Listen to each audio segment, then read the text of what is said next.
Pessoal, boa noite. Muito obrigado, viu, pela receptividade. Eu morei aqui, né?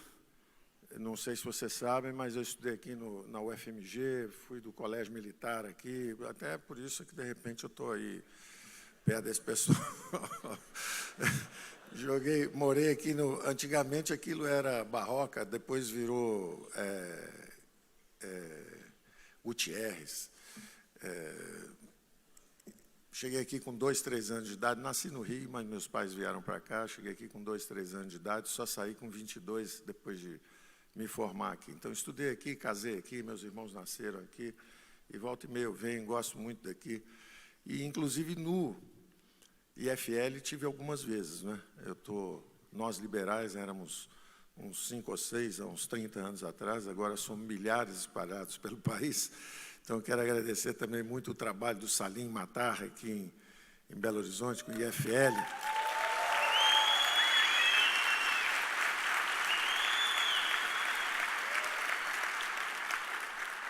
Andou plantando liberais pelo Brasil inteiro, né? Então, temos o IFL em Espírito Santo, Rio de Janeiro, para toda parte.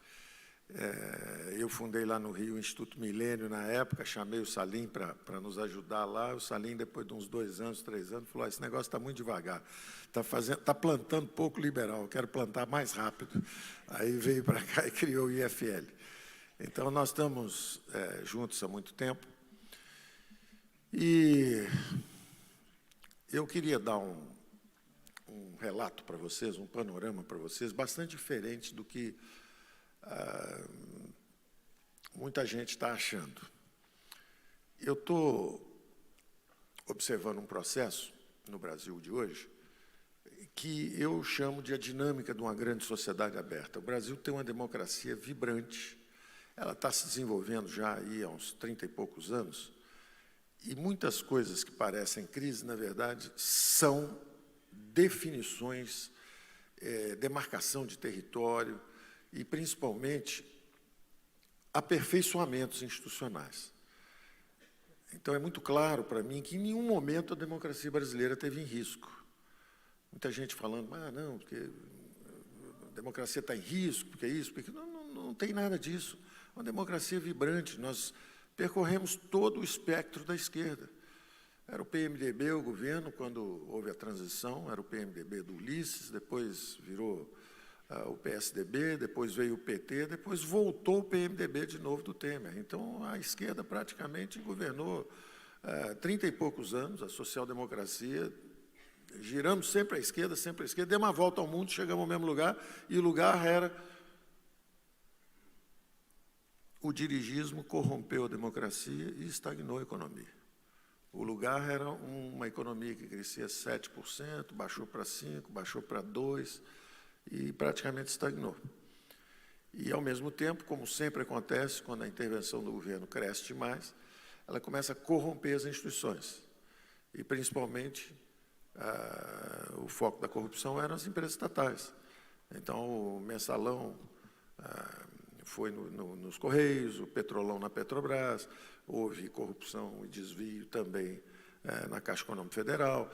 Então, os escândalos começaram a se multiplicar, foram ficando escândalos bilionários, e aí, quando a população vota fora do eixo convencional, ela vota numa aliança política de centro-direita, liberais e conservadores, aí começam a dizer que a democracia está em risco. Está em risco por quê? Só pode ganhar um lado? Por que está em risco? Não tem risco nenhum. A democracia é vibrante, ela percorreu todo o espectro de esquerda, ela não encontrou uma solução, ela encontrou uma degeneração institucional, encontrou uma estagnação econômica e ela testou o outro lado, votou para o outro lado, votou para os liberais nos costumes, para os conservadores nos costumes e os liberais. Essa aliança também é histórica, acontece volta e meia.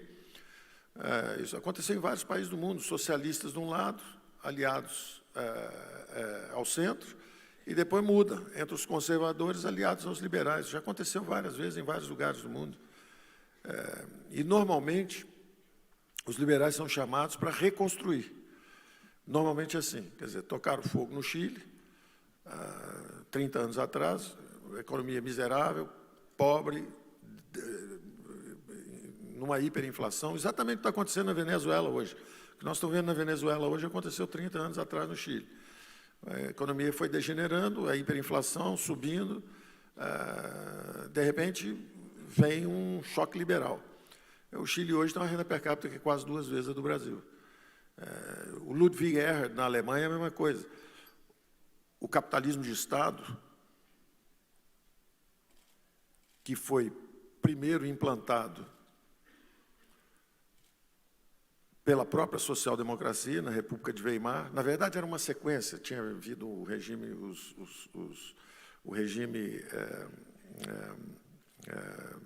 monárquico anterior, já era baseado, foi o primeiro país do mundo onde houve correios, todas as empresas estatais, todas as empresas, grandes empresas, corporações já estatizadas, depois fizeram também a Previdência Social, já como exigência, porque o socialismo começou a pressionar.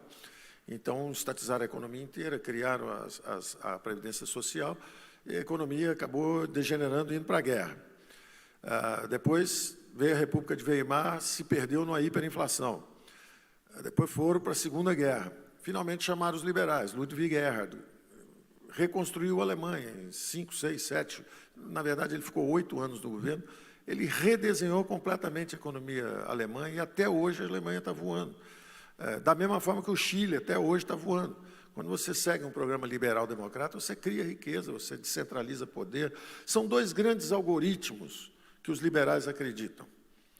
São 2 grandes algoritmos de decisão. E isso não é uma coisa que foi inventada hoje, isso é resultado de 2 séculos e meio. Da democracia grega, passa pelo direito romano, pelo constitucionalismo anglo-saxão, depois vem as 2 revoluções, uma nos Estados Unidos e uma na França. A dos Estados Unidos mais bem-sucedida, bem mais bem-sucedida, porque exatamente ela descentraliza o poder, cria realmente uma federação forte e cria uma economia de mercado. A França não conseguiu fazer isso até hoje, então ela se perde. Os mais nobres ideais revolucionários, liberdade, igualdade, fraternidade, viram o terror jacobino, depois derrapam nas guerras napoleônicas, tocam fogo num continente inteiro, quer dizer, guerra no continente inteiro. Então, o sujeito fracassa dentro de casa, procura um inimigo externo, toca fogo em todo mundo até cair. Então, esse roteiro é conhecido historicamente.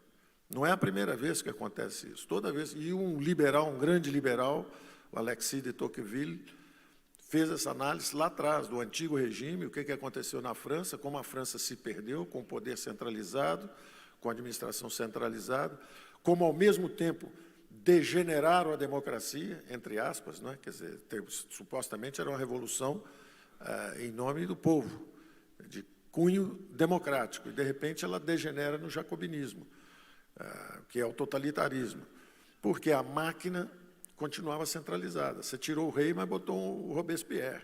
Continuou a máquina cortando cabeça do mesmo jeito. Até cortaram do Robespierre também. Aí depois o povo sai procurando um imperador, e acha o Napoleão. Então, essa degeneração do sistema político, essa corrupção de uma democracia ou de um sistema político, e, ao mesmo tempo, essa estagnação econômica e o desastre nas finanças públicas, isso é um fenômeno histórico, antigo. Ele continua produzindo vítimas. A União Soviética, mesma coisa. A União Soviética, mesma coisa. Se desintegrou exatamente, se corrompeu totalmente o sistema, degenerou politicamente e a economia estagnou. Então, cai o poder central, colapsa, implode o poder central. Então, isso tem acontecido historicamente. A gente vê episódios desde impérios como o Império Soviético até pequenos países como era a Venezuela, que, aliás, não era pequena, a renda per capita era altíssima. O PIB venezuelano caiu 90% em 15 anos. Quer dizer, a Venezuela foi destruída na geração de vocês. Vocês estão olhando, lendo os jornais e vendo. Agora, sumiu dos jornais brasileiros, né? Ninguém mais vê, ninguém fala da Venezuela. Quando o Chaves estava lá, era todo dia, socialismo bolivariano, século XXI, a nova esperança, olha o que deu aquele negócio.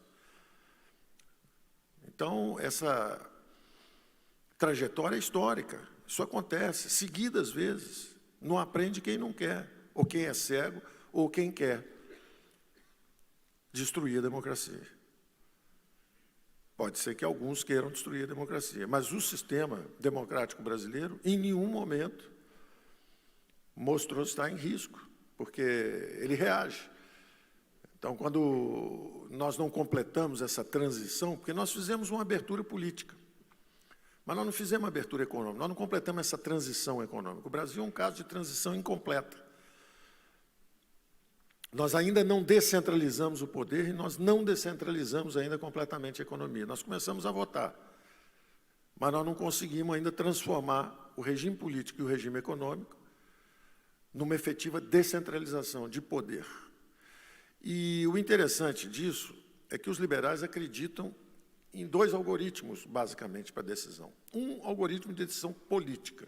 O poder tem que ser limitado e descentralizado. É o contrário do totalitarismo, onde o poder é concentrado e ilimitado. Então, os regimes democráticos, a principal característica é justamente a limitação dos poderes, e são poderes independentes, um limita o outro, e a descentralização desses poderes. O outro algoritmo responsável pelo sucesso econômico, material, espiritual da sociedade ocidental é exatamente o algoritmo das economias de mercado, que também envolvem sistemas de inteligência descentralizados. Em vez de ter uma economia de comando, controle central, com alguém pilotando tudo lá de Brasília, é o contrário. São pequenos centros de decisão espalhados pelo país inteiro, um toma decisão aqui, o outro ali, o sistema de preço coordenando isso, jogando sinais para cá, para lá, e isso é que vai criando uma classe média emergente, impostos baixos, crescimento rápido, juros baixos, porque o governo está sob controle. Isso vai criando uma classe média empresarial, uma classe média forte, e isso garante, inclusive, a estabilidade política, porque são sistemas inteligentes e descentralizados, tanto politicamente quanto economicamente. Então, o Brasil não conseguiu ainda fazer essa transição. O Brasil continua órfão do poder central, tudo depende do poder central. Agora, nós estamos avançando muito, e nesses últimos 20, 30 anos, os poderes foram se desalinhando, se tornando independentes. Antes tinha executivo, judiciário, legislativo, tudo pendurado, todo mundo respondendo à ordem lá de cima, hierárquica. Esses poderes começaram a se declarar independentes. É natural que tenha essa pressão toda que nós estamos vendo agora. Quer dizer, o legislativo se tornou independente do executivo. Aí o executivo tentou comprar a sustentação parlamentar. Despertar o judiciário, que prendeu os dois, prendeu quem comprou e quem vendeu sustentação parlamentar. Então, nós estamos vendo, nós estamos assistindo a um épico de desenvolvimento institucional, um processo impessoal, cada um fazendo sua parte, de vez em quando um tenta invadir o território do outro. Então, o Supremo, às vezes, acha que o Ministério Público está avançando demais, está entrando, ameaçando a privacidade das pessoas. Aí o Ministério Público acha que não, que, na verdade, estão querendo proteger a impunidade. Aí o povo na rua ronca, faz aquele barulho todo, bota pressão também. E esses espaços vão sendo definidos. Nós estamos assistindo uma democracia em funcionamento. Os poderes independentes, cada um tentando limitar o poder do outro, para garantir um equilíbrio de poderes. Uma democracia vibrante, que antigamente só pulava na perna esquerda, era um saci pererê, só tinha a perninha do lado de lá. Agora, de repente, você tem a outra perna e você fala assim, não, reduziu o espaço democrático. Como reduziu? Ampliou. Reduziu o espaço democrático, quem perdeu?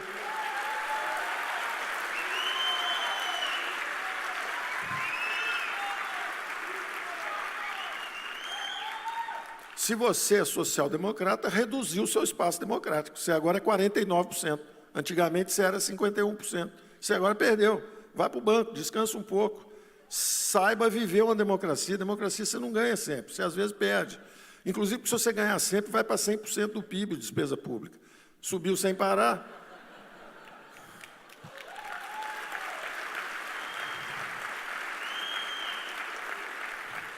Deixa a gente consertar um pouco para quando você voltar, você poder gastar de novo.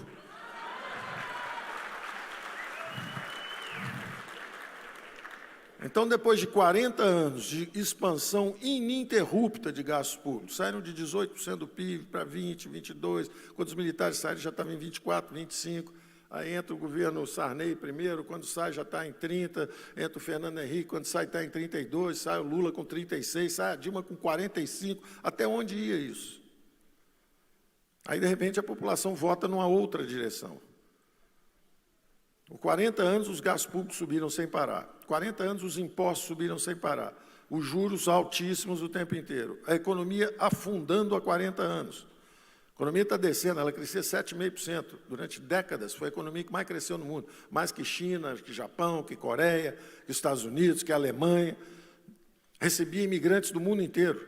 A segunda maior colônia de italianos fora da Itália, a primeira maior colônia de japoneses fora do Japão, a terceira maior colônia de alemães fora da Alemanha. O país recebia gente do mundo inteiro crescendo aceleradamente. Aí começa a desacelerar. Vai descendo, no final do governo militar já está a 5%, sai de 7 e pouco para 5%, a inflação subindo, os gastos subindo, os impostos subindo, e o país desacelerando. Eu usei essa imagem algumas vezes, uma baleia ferida, uma baleia enorme, poderosa, forte, querendo se mexer, um arpão, 2 arpões, juros altos, outro arpão, impostos altos, outro arpão, fecha essa economia. Foram sufocando, ferindo a baleia. Aí ela, de repente, começa a parar de se mover. Está aí parada, os últimos 6, 7, 8 anos, ela cresce abaixo de 1%, em média. Porque ela cresceu 1 ano, 2, depois caiu 3,5%, depois cresce 1 de novo. Então, em média, ela está crescendo 1% ao ano. Aí a gente entra em 5, 6 meses, não houve entrega, não estão fazendo nada. O Brasil não está crescendo, a baleia não viveu, a baleia não está viva. Claro que não, rapaz, você matou a baleia, pô. Nós estamos tentando reanimar a baleia. Dá um tempinho para a gente.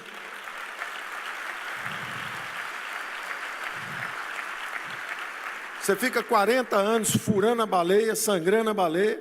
Eu chego lá, tirei um arpãozinho, não está tendo entrega. Fizemos uma sessão onerosa, estava parada há 5 anos, para permitir começar a extrair petróleo, porque estava parada há 5 anos. Fizemos Mercosul, estava parada há 8 anos. Fizemos União Europeia, estava parada há 20 anos.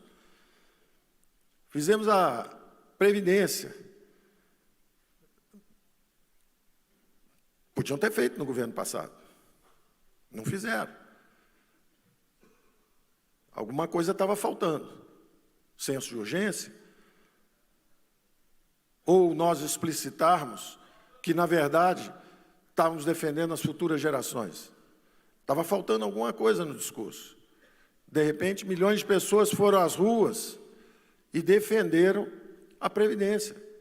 Milhões de pessoas nas ruas. Isso é inédito. Eu não me lembro de caso, em qualquer país do mundo, pessoas, 1 milhão de pessoas em cada capital brasileira dizendo: por favor, façam a reforma da Previdência.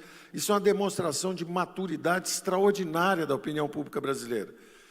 Eu nunca vi as pessoas irem à rua dizendo: olha, podem nos sacrificar, cortem um pouco, queremos consertar, queremos nos sacrificar em favor das futuras gerações, nossos filhos e netos.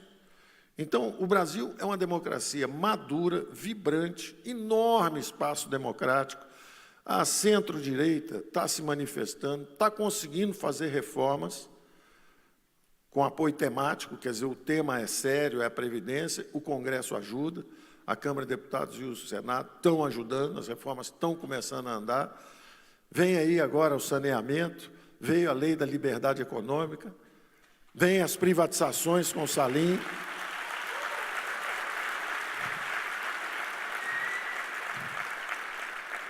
A economia já está começando a andar mais rápido nesse segundo semestre.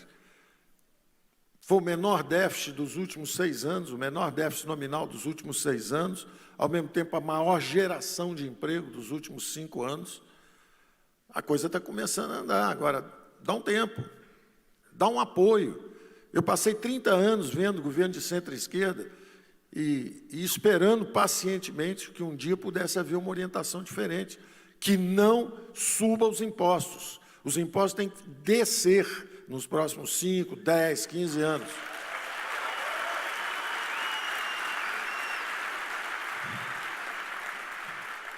A economia brasileira tem que se abrir, não pode a 8ª economia do mundo ser a 100ª, 36ª em grau de abertura. Quer dizer, uma das economias mais fechadas do mundo. Mais fechada que o Brasil é a Etiópia e mais o Iêmen. Isso é literal, isso não é brincadeira. 109ª em facilidade de fazer negócios, quer dizer, um absurdo. baixíssima produtividade, impostos elevados, juros altos demais. Isso tudo é consequência. Tem um vilão nessa história: o descontrole sobre gastos públicos. É o descontrole sobre gastos públicos. É o mesmo vilão que nos levou a crises cambiais sucessivas, é o mesmo vilão que nos levou para 2 hiperinflações, nos levou para a moratória externa, nos levou para a estagnação, nos levou para a corrupção, nos levou para juros altos, para impostos elevados. É o mesmo vilão. E os liberais sabem disso há 200 anos. E tem um fenômeno extraordinário acontecendo agora, e que vale a pena explicar, porque parece que o fenômeno é aqui, mas, na verdade, é um fenômeno um pouco mais profundo que está acontecendo. São 3,7 bilhões de eurasianos, vítimas do socialismo, chineses, os indianos, o leste europeu, Hungria, República Tcheca, Croácia, a antiga Iugoslávia, Sérvia, Polônia, Rússia, eram todos socialistas. Caiu a cortina de ferro em 89. Eles perceberam que o socialismo era um caminho equivocado. Nobres ideais. Os ideais são nobres. Os socialistas roubaram a bandeira da solidariedade das grandes religiões. São religiões milenares, pregando a fraternidade. De repente, chega meia dúzia de cara com a bandeira vermelha, dizendo: nós amamos o próximo, nós é que gostamos dos outros, nós vamos salvar os outros. Pegaram o monopólio da fraternidade e da solidariedade, politicamente, no mundo inteiro. E dominaram o cenário político do século passado. Inclusive produzindo antíteses. Então, tinha o internacional socialismo, produziu o nacional socialismo. Então, para cada Stalin, um Hitler.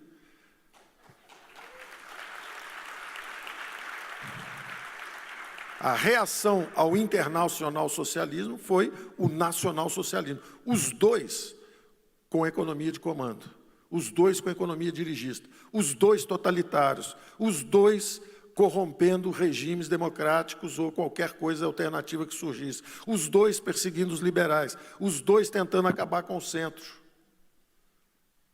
Os dois guerreiros. Quem comercializa não gosta de guerra. Quem gosta de guerra é quem não tem comércio. O comércio é um caminho para a paz, como o esporte é um caminho para a paz, como a cultura, a educação é um caminho para a paz. Agora, o capitalismo de Estado precisa de guerra. O Maduro, daqui a pouco, vai dar um cacete, vai empurrar aí a Colômbia, vai empurrar a Venezuela, vai empurrar a gente. Ele precisa. Como é que ele explica o fracasso do sistema dele? Tem que ser culpa de um vizinho. E isso acontece há muito tempo. Então, nós, no Brasil, assistimos a uma democracia forte, robusta, que absorveu toda essa pressão, foi para uma hiperinflação sem se perder, ainda no regime democrático. Foi para uma moratória externa sem se perder, ainda no regime democrático. Sofreu corrupção sistêmica, sem se perder, ainda no regime democrático. Elege alguém contra o establishment e de centro-direita, uma aliança de conservadores e liberais. Por que tem risco? Não tem nada em risco. Agora espera 4 anos. Daqui a 4 anos faz a barulheira, toca a buzina, faz tudo outra vez, mas deixa os caras governarem um pouco.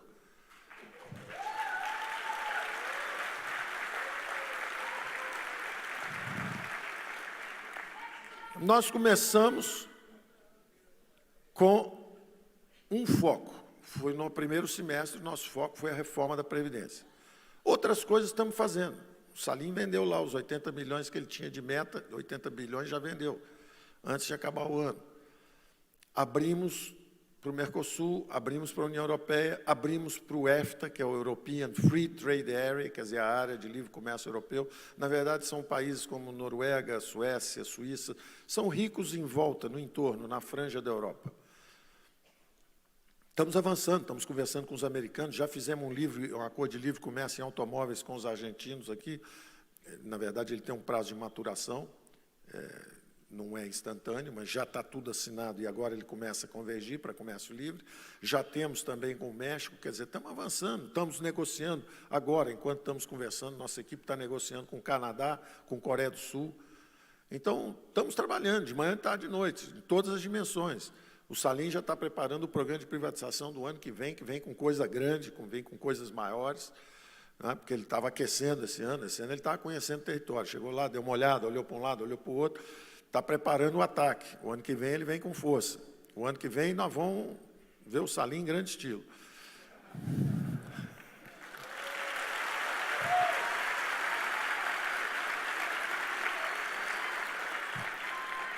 Estamos desestatizando o crédito. Primeira vez nos últimos 8 anos que o crédito privado, o estoque de crédito privado está acima do crédito público, porque eles tinham alavancado os bancos públicos, endividando o país. O que nós fizemos foi despedalar os bancos públicos. Quer dizer, quando chega na hora de formar empresário campeão, jogar dinheiro para estádio de futebol, que o time do presidente, que o presidente gosta, nenhum presidente pode ter tanto poder. De repente eu torço para o Flamengo, aparece um estádio, de repente, porque eu sou presidente da República e gosto do Flamengo. Vamos fazer um estádio de Palmeiras agora, financiado. Não, eu falei do Palmeiras porque o presidente é Palmeiras. Por isso que eu dei exemplo do Palmeiras, né? Porque o Lula é Corinthians, ele gosta do Corinthians, de repente uma empreiteira foi lá e fez um campo. Está com a dificuldade enorme para pagar, né? Não está conseguindo pagar. Está com dificuldade de pagar. A Caixa Econômica Federal foi lá dar uma olhada, o dinheiro do Corinthians está difícil de pagar o estádio, né?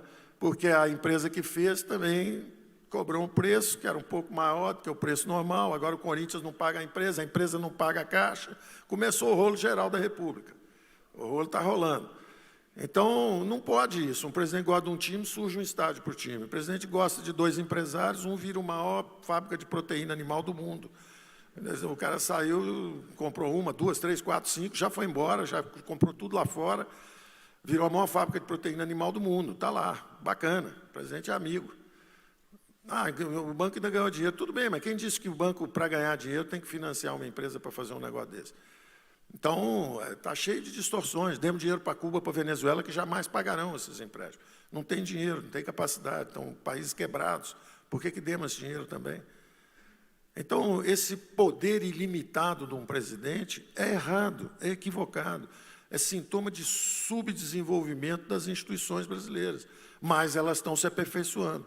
Agora já vai ser mais difícil pegar um dinheiro desse lá, inclusive porque nós estamos desalavancando o banco, estão puxando o dinheiro de volta, pagando a União, reduzindo a dívida e ampliando o mercado de crédito privado.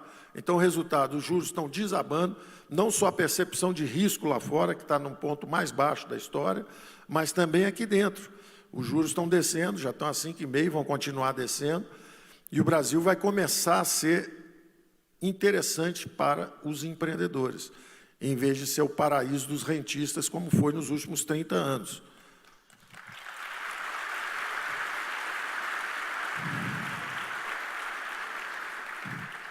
Nós estamos muito seguros do que nós estamos fazendo. Nós estamos absolutamente seguros que nós estamos fazendo a coisa certa. Sabe por quê? Os erros eram óbvios, né? Os erros são muito óbvios. Então, você não pode só expandir crédito público, ficar se endividando em bola de neve. A dívida brasileira está em quase 5 trilhões, a dívida interna. As pessoas acham que é normal ficar com juros na lua, o governo gastando sem parar e se financiando no mercado de crédito e asfixiando todo o setor privado, que não aguenta. As empresas privadas vão quebrando. O juro, o crédito é muito caro, vai quebrando uma, quebrando duas, quebrando três, e o governo lá impassível. É o elefante que resolveu tomar banho na piscina das crianças. Então, nós todos lá na piscina das crianças, o elefante senta e fala, não, a piscina é minha. Esse é o crédito, essa é a história do governo tomando crédito no mercado brasileiro de dívida. Então, nós vamos desmontar essa máquina. Nós temos que desmontar essa aparelhagem anti-econômica. Então, nós vamos desalavancando esses bancos públicos. O BNDES agora, o S vai ser de saneamento. Tem que dar saneamento. A população brasileira, a diferença de expectativa de vida do Nordeste, Norte-Nordeste para o Sul, é grande. Mas quando você decompõe, você pega alguém que chegou aos 60 anos, a expectativa de vida é praticamente igual dali para frente. Ou seja, o grande problema nos primeiros anos, é a infância. Morre criança demais no Norte e Nordeste por falta de saneamento, água, esgoto, coisa desse tipo. Então, em vez de dar dinheiro para empresário campeão, tinha que estar dando dinheiro para saneamento básico no Brasil.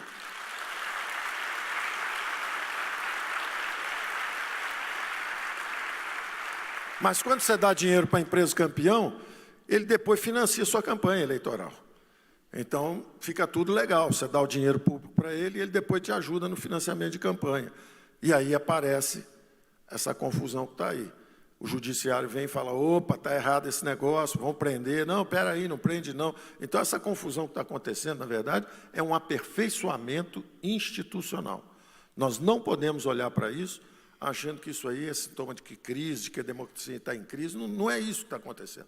O que está acontecendo é um aperfeiçoamento institucional. A democracia está girando, ela girou primeiro para a esquerda, agora deu um pulo para a centro-direita, e é assim que é mesmo. Imagina se nos Estados Unidos tivesse só democrata. Tem que ter os republicanos. Imagina que na Inglaterra tivesse só os trabalhistas. Aliás, os trabalhistas ficaram 30, 40 anos no poder, a ilha afundou. Teve que vir aquela moça, Tátia, mergulhar lá, puxar a ilha de volta, para aparecer outra vez. Da mesma forma que os americanos estavam indo para a inflação de 2 dígitos, a inflação subindo, teve que aparecer um Reagan para botar o negócio no lugar também. Na Alemanha teve que aparecer um Ludwig Erhard para botar no lugar. No Japão teve que ser o Partido Liberal Democrata para reconstruir o Japão no pós-guerra. No Chile tiveram que ser os Chicago Boys para reconstruir aquilo também. Então, isso é conhecido. Não, não fui eu que apareci, não, são todos vocês, porque eu já estou aí há muito tempo e nunca deu certo.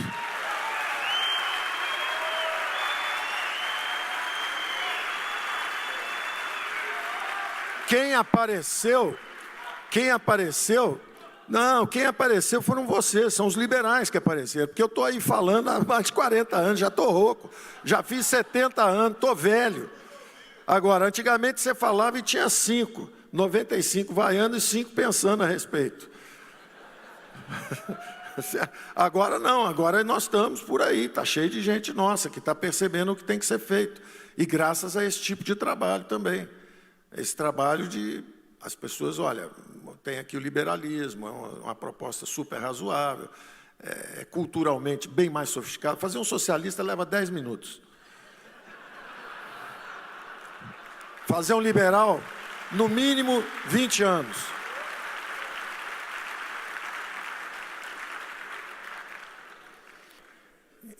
Então, evidentemente que nós respeitamos muito o social-democrata, que é o socialista que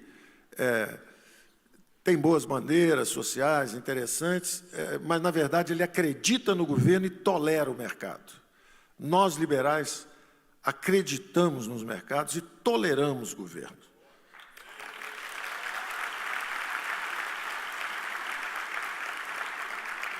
Sabemos que os governos são necessários para colocar as regras do jogo, sabemos que os governos são necessários exatamente para ajudar os mais frágeis que caíram, sabemos que os governos são necessários para fazer a regra do governo representativo, respeitamos muito os governos, mas não como os geradores de riqueza. Eles, na verdade, fazem as transferências de renda. Eles tributam os que trabalham, os que produzem, para justamente dar uma igualdade de oportunidade aos que ficaram para trás, pelas desigualdades. Isso está tudo muito certo. E é desse equilíbrio que a democracia vive.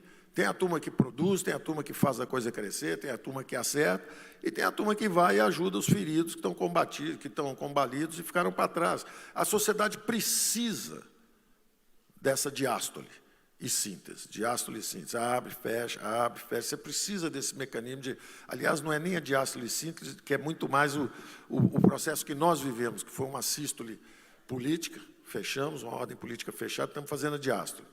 Nós precisamos, na verdade, dessa alternância de poder, que é justamente um pouco mais de governo, excessos, encolhe o governo de novo, deixa o mercado funcionar mais, agora excessos, vamos de volta. E, na verdade, nada disso era preciso se todos estivéssemos juntos, porque aí você pode fazer o crescimento e a distribuição de oportunidades ao mesmo tempo. Mas como existem tribos, como um bota a camisa do Cruzeiro e outra do Atlético, tem que ir para o jogo e um tem que ganhar. De vez em quando ganha um, de vez em quando ganha o outro. Mas o ideal é que tivesse com a camisa da seleção brasileira. E aí dá para consertar o país, porque o país, no caso, é uma seleção brasileira. Então, você pode ser eu sou um liberal e eu contribuo há 30 anos para um bom governo social-democrata. Quando ele estava aí, eu falei, cuidado com isso, esse plano cruzado é uma tolice. Esse plano Collor é uma estupidez. Congelamento de ativo, congelamento de preço é uma tolice. O real é um plano bem melhor. Monetário, 10. Fiscal, 0. Então, o juro vai ficar na lua, vai demorar muito, a ponto de transferir renda brutalmente. É o que eu falo aqui. Nós saímos de uma dívida de 800 bilhões para quase 5 trilhões, o que nos custa hoje, todo ano, 400 bilhões de reais em juros, que é uma loucura. Quando você vê que um programa social custa 30, 40 bilhões, você gasta 10 vezes mais fazendo transferência de renda por falta de coordenação de política monetária e fiscal. Então, o plano real foi um plano brilhante do ponto de vista monetário, mas foi um desastre do ponto de vista fiscal. Ele não teve o apoio fiscal. Ficou tudo em cima do Banco Central. É como se você estivesse dirigindo um carro, você pisa no acelerador com o pé direito e pisa no freio com o esquerdo o tempo inteiro. É uma tolice. Você vai dizer, olha, é o Emerson Fittipaldi aqui com o pé direito aqui, estamos correndo bastante. E o tranca-rua, o caboclo tranca-rua com o pé no freio. O carro vai ficar rodando, vai ficar derrapando o tempo inteiro. Então, era muito melhor você pisar mais devagar num só e seguir. Então, esses equívocos econômicos que nós cometemos custaram preços caríssimos, porque nós perdemos muito tempo nesse combate à inflação. Um combate à inflação bem sucedido é 1 ano, 2 anos. Inclusive, se for hiperinflação, aí são semanas. Porque quando tem hiperinflação, é a chance de você mudar. E aí as hiperinflações acabaram em semanas, no máximo em meses.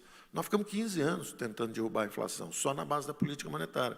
O Banco Central bota o juro na lua, trava o país inteiro, e a gente fica esperando a inflação descer.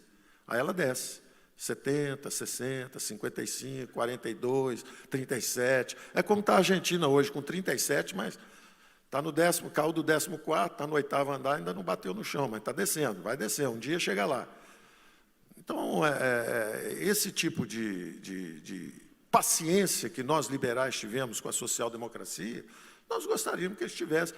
Brincar aí 30 anos disso, espera 3 anos, dá 1/10 do que nós demos para vocês de vantagem, de tempo, deixa só 3 anos a gente trabalhar, vamos ver o que acontece no final. Entendeu? Então, eu acho que nós temos que ter uma certa paciência, nós temos que persistir na direção, nós não podemos desistir, nós temos que ir na direção certa. O Brasil já vai mostrar a resposta. O sistema político está funcionando, por mais que digam, a verdade é que tinha... Quando é que o espaço democrático era grande?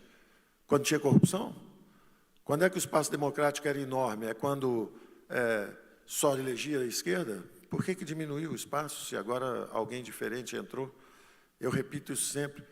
O que vale mais, bons modos ou bons princípios? Está cheio de gente de bons modos e péssimos princípios, dirigiram o Brasil anos. Então, nós temos... A palavra-chave é tolerância. Acusam de violento quem foi esfaqueado. Nunca esfaqueou ninguém. E a violência está... Eu vi a campanha. Na campanha era centro-direita, era uma opção de jovens, todo mundo brincando, festa, não vi violência nenhuma. Do outro lado, juntava 20 caras com a camisa vermelha, pedaço de pau, batendo em carro, batendo em tudo, quebrando cidade, quebrando banco, quebrando... Que violência? Diminuiu a criminalidade 10%, 15%. O desmatamento está abaixo da média dos últimos 15 anos. O Brasil funcionando. Que história é essa de que não está funcionando a democracia brasileira? Que história é essa? Onde é que as pessoas estão com a cabeça? O que querem fazer com o Brasil? Não acreditam no que nós mesmos fizemos? Nós estamos fazendo democracia há 30 anos, nós vamos ter medo de quê? Somos todos democratas, não quero saber se é direita, se é esquerda, se não tem, somos todos democratas.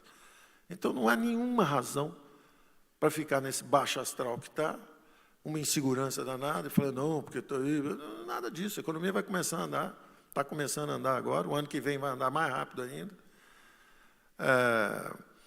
Eu acho que, para o grau de estrago que foi feito, os desequilíbrios são enormes, quer dizer, os buracos financeiros deixados são enormes, o dinheiro todo carimbado, o Moro quer gastar 500 milhões na Força de Segurança Nacional, mas não pode gastar, porque não tem orçamento para isso. Mas, ao mesmo tempo, tem um fundo penitenciário que tem 1 bilhão e 500 milhões e ele não pode pegar o dinheiro. O Caiado, o Estado de Minas está quebrado, aliás, Minas está quebrado também, né? O Zema, vocês devem ter visto o Zema falando aqui, conversa boa, cara sério, quer consertar, liberal, vai vender as estatais, vai andar para frente, daqui a 2, 3 anos, Minas está em outra situação. Eu tenho certeza, nós vamos dar todo o apoio, porque é um cara que quer fazer a coisa certa.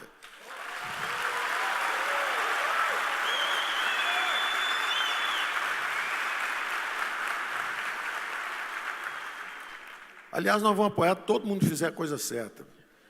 Né? Todo mundo fizer a coisa certa. Não precisa nem apoiar o ministro da Fazenda, não. Fez a coisa certa, a gente tem que apoiar. Está lá o BNDES também, vai ajudar saneamento, mas vai ajudar também privatizações. Então, o Zema quer vender estatais, nós vamos adiantar recursos para ele. Então, em vez dele sanear tudo e entregar para quem quebrou depois, deixa pelo menos ele ter uma antecipaçãozinha e respirar, dá um canudinho para ele respirar, pelo menos aí um tempo. Ele merece, né?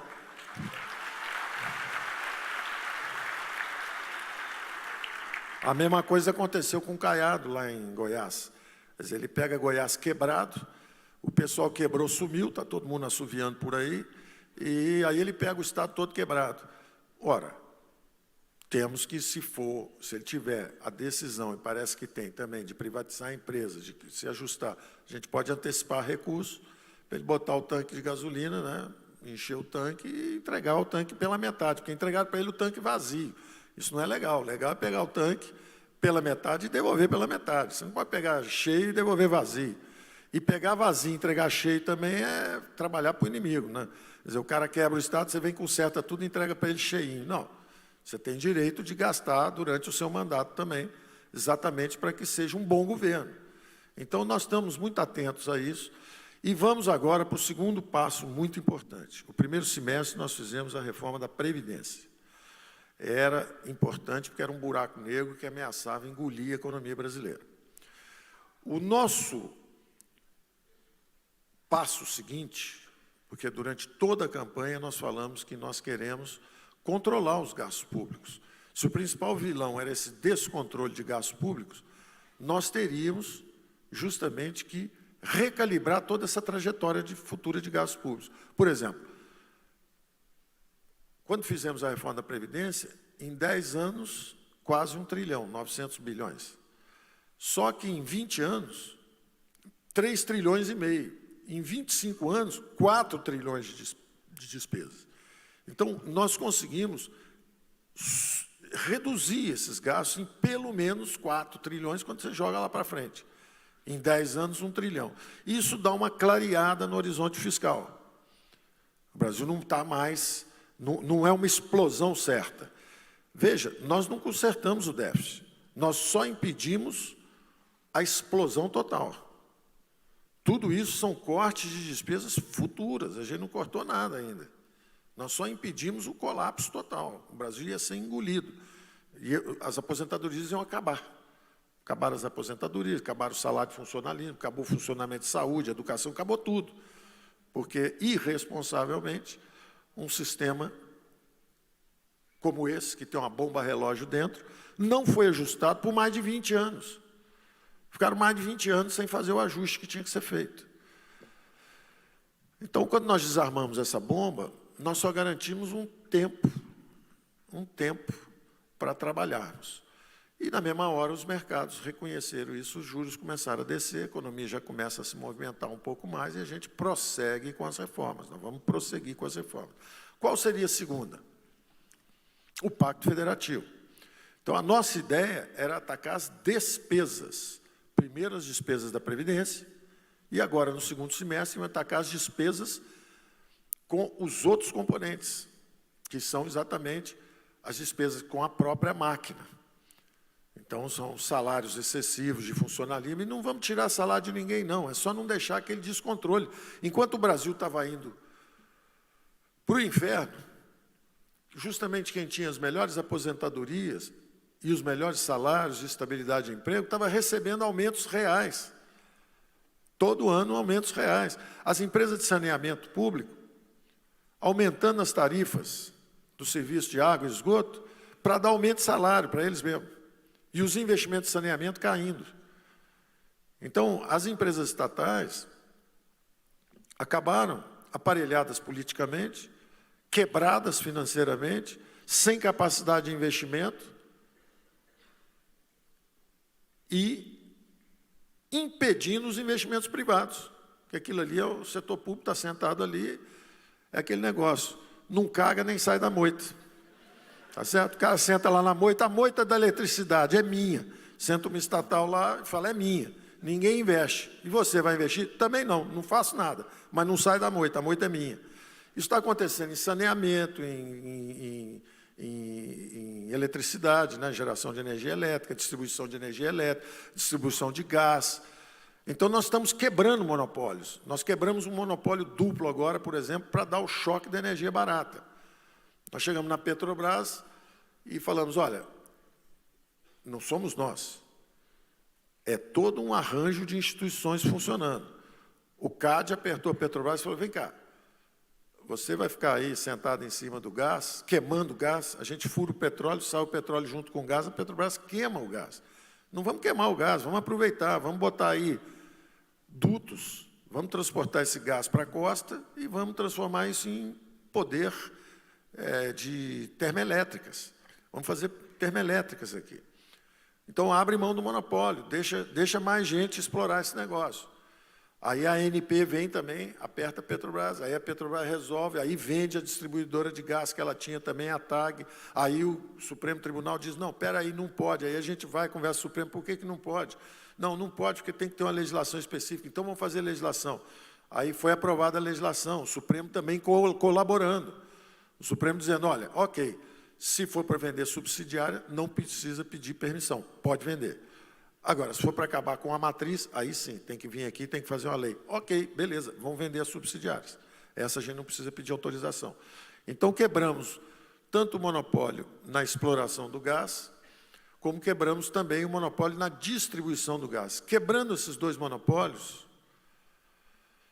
agora vem gás do pré-sal, vem o gás da Bolívia, e, ao mesmo tempo, estamos tentando, com o ministro Tarcísio, que também está fazendo um belo trabalho com concessões, privatização, concessões de aeroportos, de portos, de rodovias, fechar um duto entre Buenos Aires e Porto Alegre. Eles têm uma região lá onde eles acharam shale gas, né, o gás também, e eles podem distribuir para o Brasil. Então, o Brasil, vindo gás da Bolívia, vindo gás do Sul, da Argentina, e vindo gás do fundo do mar, nós vamos derrubar o preço do gás natural em 30%, 40%. E aí nós podemos reindustrializar a economia brasileira em cima da energia barata. Esse choque já aconteceu. Agora leva um tempo para as coisas começarem a trabalhar, mas não foi nada simples fazer isso. Isso envolveu a ANP, Ministério de Minas e Energia, Ministério de Economia, o CAD, a Petrobras. Isso leva tempo, mas nós fizemos também num tempo relativamente rápido. Quem está lá e conhece isso, seja o Mansueto, que está lá há muitos anos nessa parte do Tesouro, seja o Odoni, que é o cara que está na ANP, ele diz, olha, nós nunca vimos um governo funcionando em tal velocidade. Aqui fora é o contrário. O governo não entrega, não está tendo entrega, não está acontecendo nada. Quer dizer, quando eles entenderem o que está acontecendo, já caíram do caminhão, porque o caminhão vai sair correndo e vai chegar nego caindo na boleia, na curva. Quando fizer a curva, vai cair uma opção de gente para fora do caminhão. Tá certo?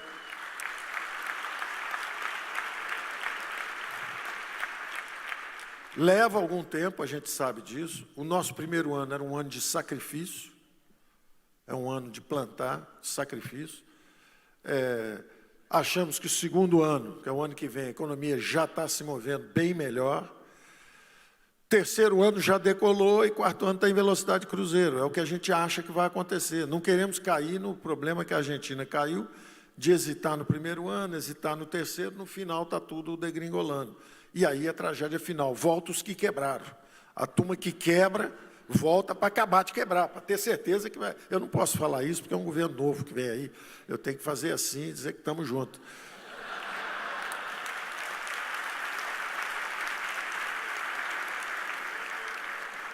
Porque realmente estamos. Estamos juntos mesmo, somos vizinhos, vamos ter que trabalhar juntos, estamos no Mercosul. Mas a grande verdade é que quem não fizer o ajuste perde o espaço e dá a chance para voltar justamente quem quebrou o país antes.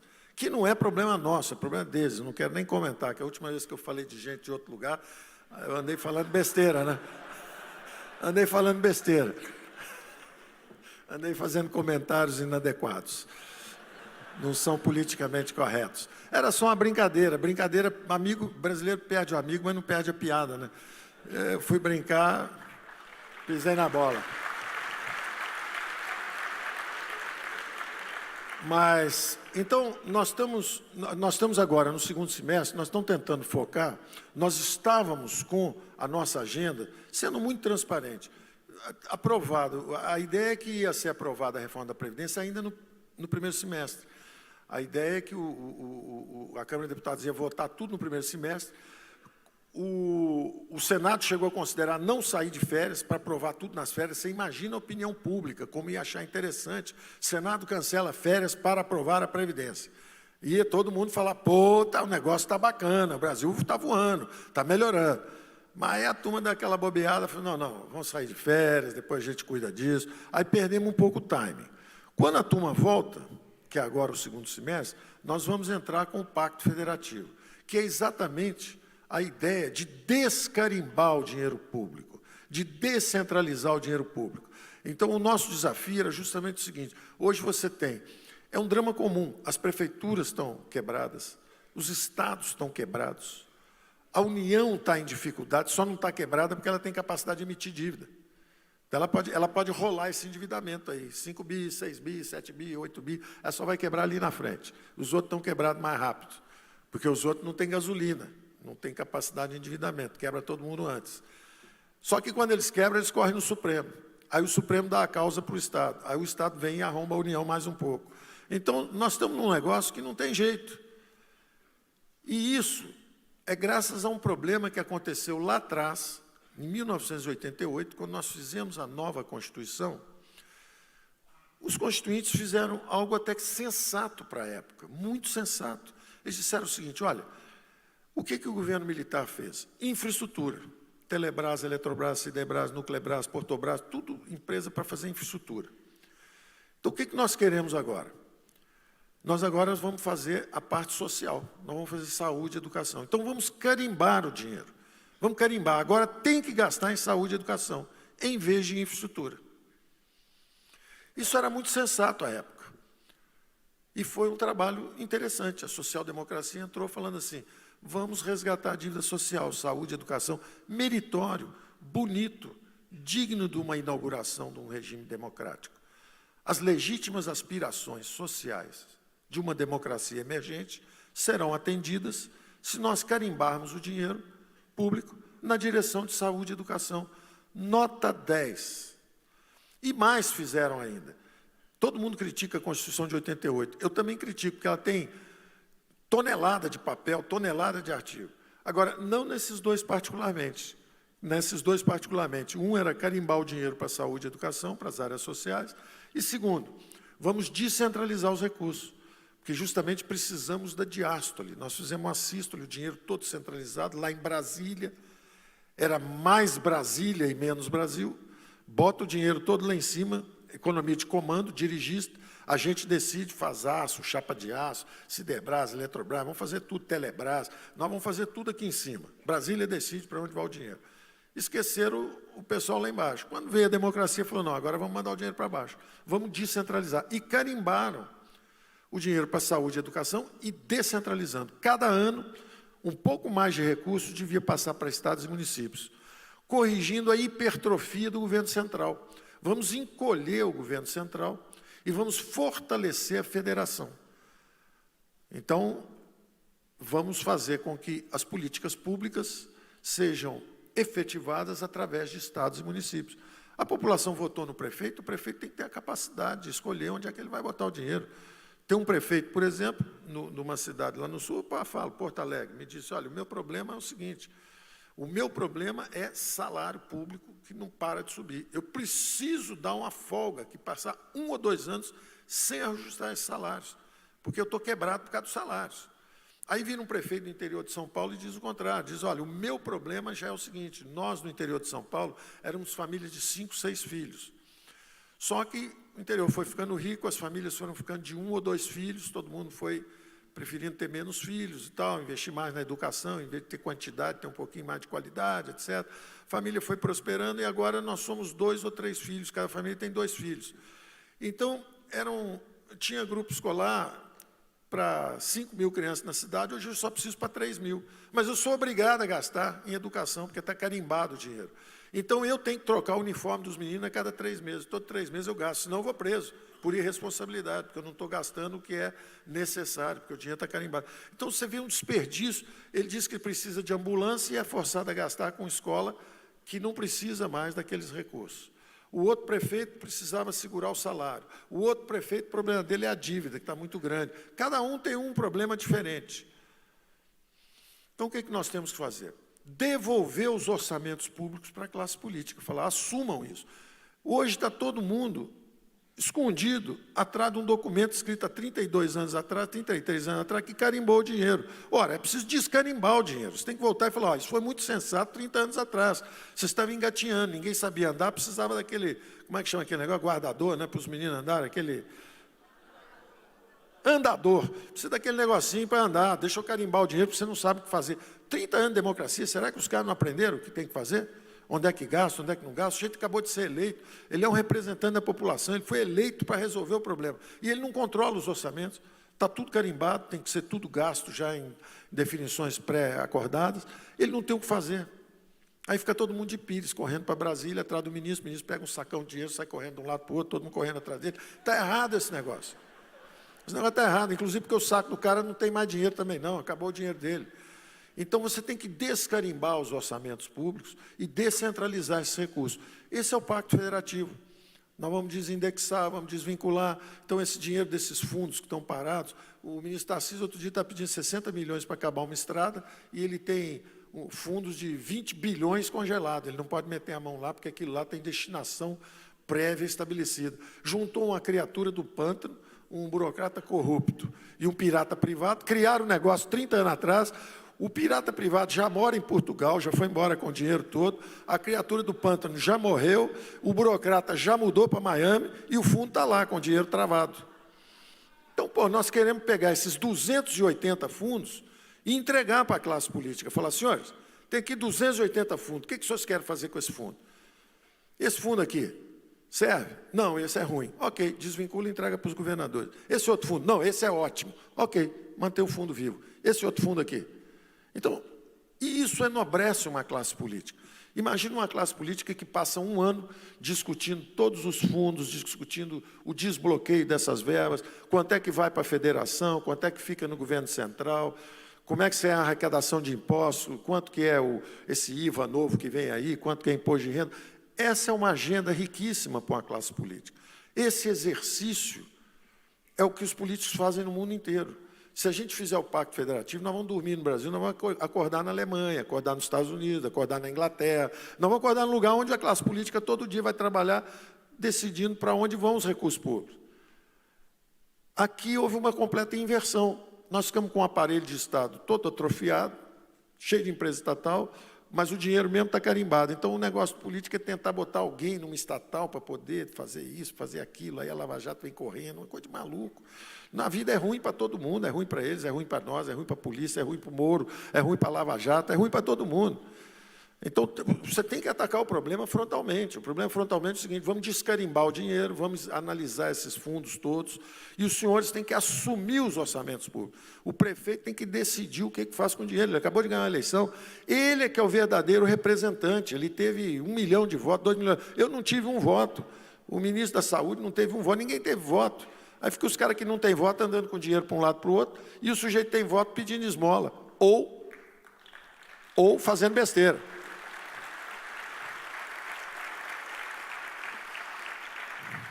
Então, o nosso segundo movimento era justamente ir para o Pacto Federativo.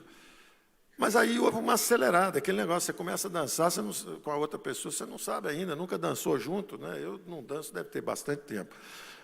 Inclusive porque agora dança todo mundo separado, mas quando eu era jovem, você dançava junto. Então você tinha que acertar o passo.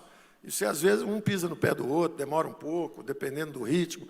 E eu acho que aconteceu isso. Nós tínhamos acabado de fazer uma dança boa, que foi o negócio da Previdência. De repente, quando nós fomos nos preparar para fazer o Pacto Federativo, alguém falou, eu vou dançar Foxtrot. Lançou a reforma tributária. Baleia Roça, PI, não sei o que lá. Aí o Senado fala, eu vou dançar rock. Lancei aqui o Raul, a reforma do Raul. Aí o Bivar, no PSL, também no Senado, eu vou lançar o imposto único. Pô, aí nós olhamos para 3 lados diferentes, falamos, bom, vamos dar uma parada aí, vamos ver o que esses caras querem fazer, a gente conversa com eles, a gente dança com eles, assim que eles resolverem. Qual que é o próximo passo? Então, tem uma questão de timing político. Timing político. Se uma parte quiser fazer, se eu quiser fazer uma reforma do Pacto Federativo e a Câmara e o Senado disserem que não, nós vamos fazer a tributária, eu tenho que recuar e falar, bom, então agora vamos ter que fazer a tributária. Aí, na hora que nós viramos para falar, vamos dar a tributária, o nosso secretário da Receita botou o pé, caiu um piano na cabeça dele. Porque acontece, em política acontece essas coisas. O cara entrou no lugar errado, na hora errada, o piano caiu na cabeça do cara. Só que não dá para dançar, depois de um piano cair na cabeça do cara. Então, o cara saiu, nós estamos rearrumando, né, a turma para ver quem vai dançar, e vamos entrar lá e vamos dançar já já. Semana que vem eu acho que a gente já começa a entrar com a nossa proposta tributária também. Mas achamos que realmente a coisa mais importante no momento é o ataque ao Pacto Federativo. E temos que passar agora o protagonismo para o Senado. O Senado é a Casa da República. É o Senado que tem que repensar esses fundos, é o Senado que tem que repensar essa redistribuição de recursos. Nós estamos comprometidos com a descentralização do poder, a descentralização dos recursos. Nós queremos que a República Federativa Brasileira seja de baixo para cima, seja construída de baixo para cima, e não de cima para baixo. Hoje, nós somos um triângulo de cabeça para baixo, nós somos uma pirâmide de cabeça para baixo. Tem um pouquinho de dinheiro aqui na base, e o negócio lá em cima é que, na Constituição, está tudo carimbado, tudo decidido em Brasília. Nós queremos que seja o contrário. As federações saudáveis, fortes, elas têm realmente 60%, 70% do dinheiro na base, e lá em cima você tem menos. Então, você pega, por exemplo, uma revolução que foi bem sucedida, de novo, recorrendo ao liberal Alexis de Tocqueville, ele analisando por que o ancien regime, por que o antigo regime monárquico francês, centralizado, deu errado. Porque tiraram a cabeça do rei, botaram um outro cara lá, mas continuou tudo centralizado. Então, continua a corrupção, continua a ineficiência, continua o desajuste. Aí tiraram o outro, botaram Napoleão, continuou a confusão. Ele foi até um administrador razoável, mas a máquina centralizada ganha vida própria, tem poder concentrado, e ela não faz o que o povo quer. O povo certamente não queria ir para a guerra, o povo queria pão. Acabou virando uma guerra no continente inteiro, e reduziu 30% a população da França. Uma guerra brutal. Bom, nós achamos, então, que uma federação, numa federação bem construída, você sente a força do Estado lá embaixo. Hoje, se você chegar, eu uso os Estados Unidos, a Alemanha, porque são federações bastante consolidadas, chegar nos Estados Unidos e der 3 tiros para cima, eu cheguei em Miami, dá 3 tiros para cima, em 10 minutos tem 8 snipers apontando para você, um sujeito, drop your gun now. E se baixar, e fala slowly, se você baixar depressa, toma um tiro também. Quer dizer, você tem que obedecer à lei, você não pode fazer bagunça, você não faz o que você quiser. Você não pode desrespeitar os outros, sair atirando para cima. Aqui, os caras dão tiro para cima 6 dias, a polícia tem que correr, porque se ela atirar no cara, ela também... Eu não vou nem entrar nessa pauta. Eu só vou dizer que tem um problema nosso que não tem... Você não sente a força do Estado na base. Falta dinheiro na escola, falta polícia na rua, então você acaba não satisfazendo as aspirações populares. E você vê que a federação, a União nos Estados Unidos, como eles nasceram de baixo para cima, eram 13 colônias. Cada colônia fazia sua escola, sua igreja, seu hospital, tinha até o seu exército e a sua Constituição. Cada uma tinha a sua Constituição. De repente, eles começaram a brigar com os ingleses. Quando começaram a brigar com os ingleses, eles criaram a União. Ou seja, primeiro tem a base forte, dinheiro, presença do Estado, tudo aqui embaixo. Você sente a presença do Estado. Como eu disse, se fizer um crime, der tiro para cima, a polícia chega. Se você desmaiar, chega a ambulância. Em 30 segundos tem uma ambulância lá para te pegar e te levar também. Então tem saúde, tem educação, você sente a força do Estado, a presença do Estado. E lá em cima, eles gastam com internet, mandar um homem à Lua, depois falam, não, isso está muito caro, para um pouco, para uns 15 anos, não manda mais ninguém, não. Mas eles experimentam, cria a internet, bota a frota do Pacífico Sul para segurar as rotas de comércio no sul da Ásia. Então, o governo federal, volta e meia, faz um negócio, mas o grosso do dinheiro está na base, está onde o povo vive. Então, o nosso pacto federativo é exatamente mandar o dinheiro para onde o povo está. Por isso que é mais Brasil e menos Brasília. A gente tem que pegar esses recursos e descentralizar, para o dinheiro ir onde o povo está, em vez de ficar lá em Brasília com a turma andando de um lado para o outro e inventando, fazer a ponte Rio-Miami, fazer a transposição do Rio Amazonas. Os caras começam a fazer coisas realmente ambiciosas. E aí quebra o país. Não chega ao final em nenhuma das obras, estão todas as obras paradas. E depois ainda fala assim, vocês pararam nossas obras. O cara começou 680 mil obras, roubaram em quase todas. E aí fala assim, vocês pararam. Pararam porque o dinheiro acabou, pô, não tem mais dinheiro, quebrou tudo.